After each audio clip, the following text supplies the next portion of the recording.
Hey everybody, so today we're going to be learning the one needle flat stitch. So you're going to grab your glued down centers, your needle, your thread, and some beeswax.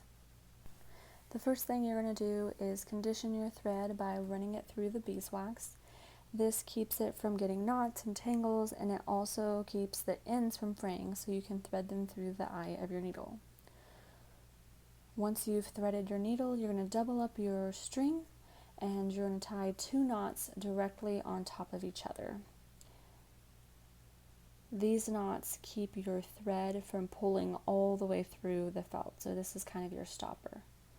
Once you've tied your 2 knots, you're going to pull on it, make sure it's nice and tight, it's not going to slip, and then you're going to cut as close as you can to the knot without risk of your knot coming undone.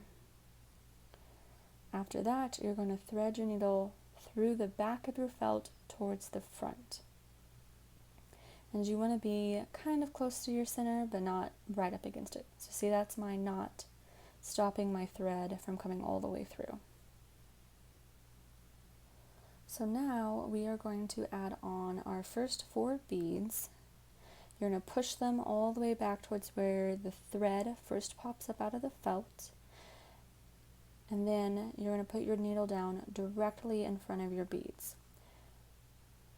You want to do this so that way your beads aren't moving around and making your beadwork look weird. You want it to be nice and tight, but you don't ever want to be tight enough that your beads kind of overcrowd. So now we're going to come up right in between the middle beads. So between bead 2 and 3. You want to come up either in the middle of the bead row or close to the center. You don't want to come up on the outside because then your beads are going to stick out funny. So once you come up in the middle, then you're going to thread through the last 2 beads. Just like that. And that's called tacking down. You're going to do this all the way around your center. You can also, with the one needle flat stitch, you can also do 3 beads at a time, 5 beads, 6 beads. I wouldn't do more than 6. And that's because the whole point of tacking is to hold down as many beads as you can, so that way, like with wear and tear, your beads don't come up and move around.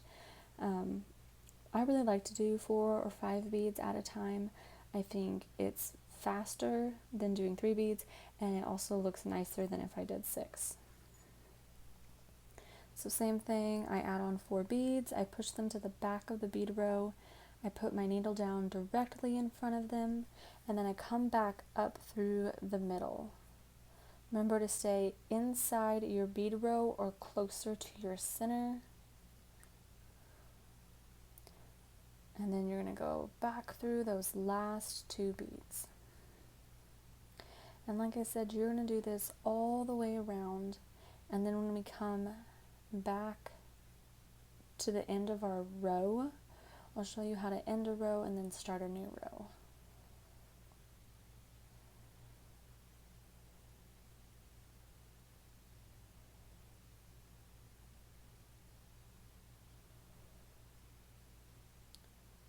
One thing that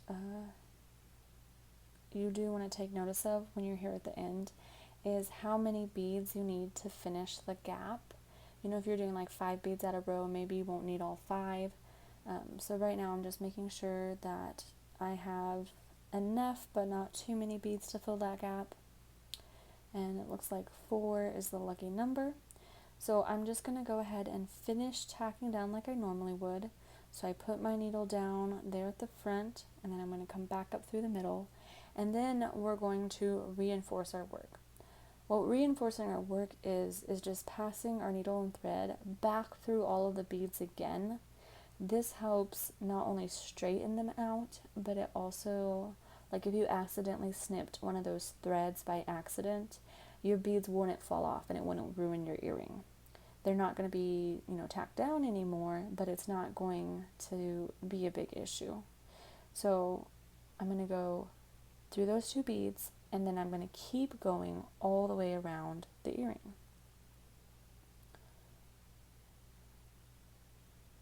So You're going to push through, try to go through as many beads as you can, and then wherever you pop out, pull your needle all the way through, and then you're going to pick up at the next bead. So same thing, I'm pushing down, going through as many beads as I can, and then pulling my thread through. And again, you're going to do this all the way around, and this is just to reinforce your work. And then once you're back at the beginning, you're just going to finish pulling your thread through, and then you're going to push down between the bead and the center and go all the way down through the thread. And then that's how you finish your row.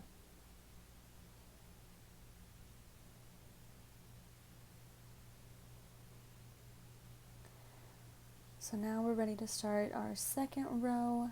For this pattern, I'm going to go light purple, dark purple, light purple, dark purple, all the way around. So it just goes light, dark, light, dark.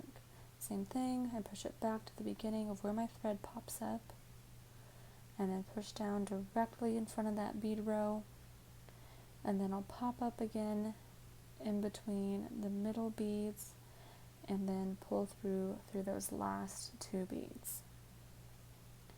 And then same thing, I'll continue this pattern all the way around.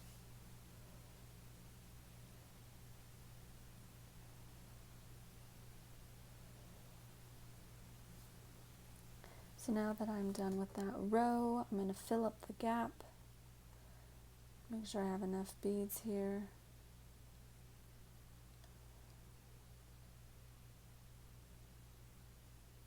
Now, as you can see, I have my 4 beads on, but there's going to be a gap right there, enough for 1 bead.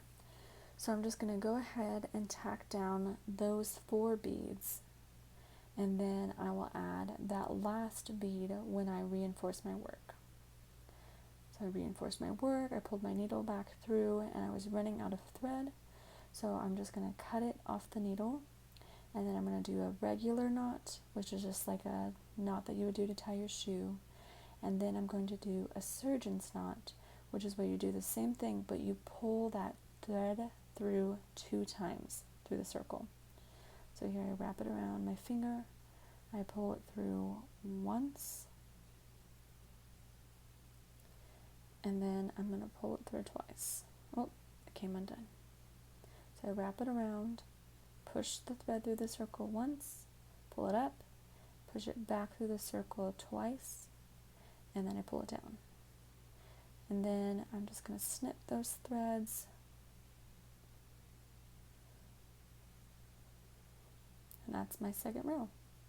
So now I added more string, I doubled it, and I put 2 knots in it. And then I'm going to thread through the back of the felt. This time I'm going to do 5 beads. So I add 5 beads, push it to the back of the thread, and then I'm going to go down through the felt, and then I'm going to pop back up between the second and third beads. This is because I want to tack down as many beads as possible.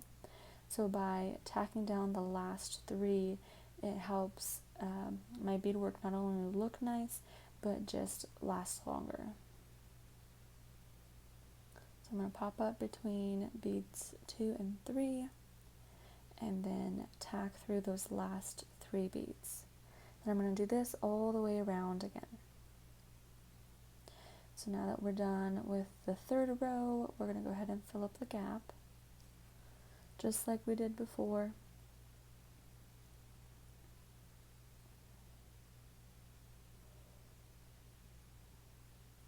Now if you notice here, I added on my last 5 beads, and there's still a little bit of a gap, so we're going to tack through like we normally do, and then like I did with my second row, I'm going to add on the remaining beads that I need. As long as you have less than 2 beads to fill this gap, then I don't worry about tacking them down. If I had 3 beads or more, I would go ahead and tack them down and then reinforce my work. But if I have 1 or 2 beads, then I just string those on and then I reinforce through it. So those guys popped on, and then I'm just going to take my needle and go through the rest of the beads and reinforce it.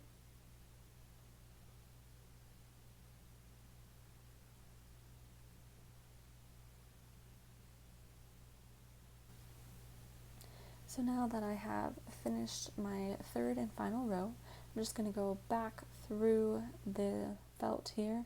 Now if you weren't doing rhinestone banding, you'd be done, and then we'd move on to backing and edging, but I'm going to go ahead and add rhinestone banding to this one.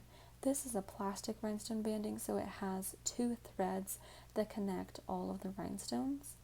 So what I'm going to do is take my needle and go through those 2 threads, and I'm just going to do that for the first one.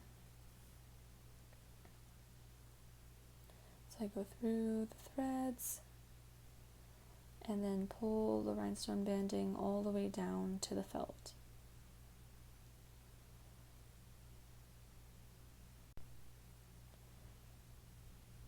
Now that I have the rhinestone banding all the way down towards the felt, and I have my thread and my needle through those middle 2 threads on the banding, I'm going to come down as close as I can between the inside of the banding and the middle row and just tack down like that. So I pull it down close, take my needle in between the last row and the inside of the banding, and just pull my thread nice and tight. Now that's only for the first row. For the rest of the rows, you're going to come up on the outside of the banding.